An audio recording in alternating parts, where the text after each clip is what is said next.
ฟังในอกเขาหยอกเย้าเว้าเล่นส่งยิ้มหัวผัวเมียผูกพันบางอารมณ์ก็เปลี่ยนแปรพันสารพันโหดร้ายขึ้นมาความทุกข์อย่างแห้งคือน้องแก้มแดงจะไปแต่งงานบอกให้อายเฝ้าคอยอยู่บ้านอีกบ่นานหากจะสุขสมความฝันที่มีความสุขที่ดี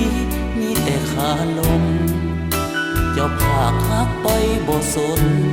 ปล่อยให้คนเฝ้าคอยเงาตายสร้างเสริมสวย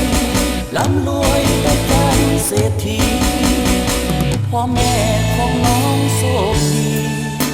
ได้ดีมีหน้ามีตาแต่คนอย่างอายต่ำต้อยด้อยวาสนาเจ้าเห็นเป็นคนให้ค่าราคาก็เลยบ่มีแต่ก็ยังดียังฮักศักดิ์ศรี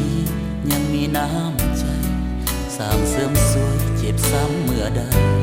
โอบกอดอายจะได้มีแหง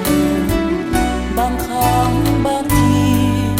เศรษฐีนี่มันใจแรงน้องเอ๋ยน้องลาคำแพง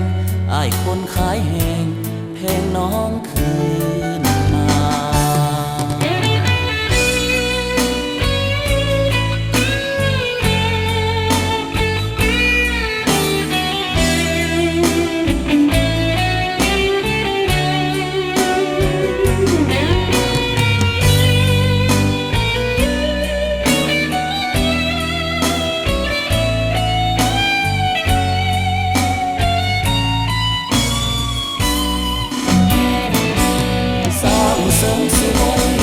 ร่ำรวยได้เป็นเศรษฐีพ่อแม่ของน้องโชคดีได้ดีมีหน้ามีตาแต่คนอย่างอายต่ำต้อยด้อยวาสนาเจ้าเห็นเป็นคนให้ค่าราคาก็เลยบ่มีแต่ก็ยังดียังฮักศักดิ์ศรียังมีน้ำใจสร้างเสริมสวยเจ็บซ้ำเมื่อใดโอบกอดอายจะได้มีแหงบางครั้งบางทีเศรษฐีนี่มันใจแรงน้องเอ๋ยน้องลาคำแพงอ้ายคนขายแหงแพงน้องคืน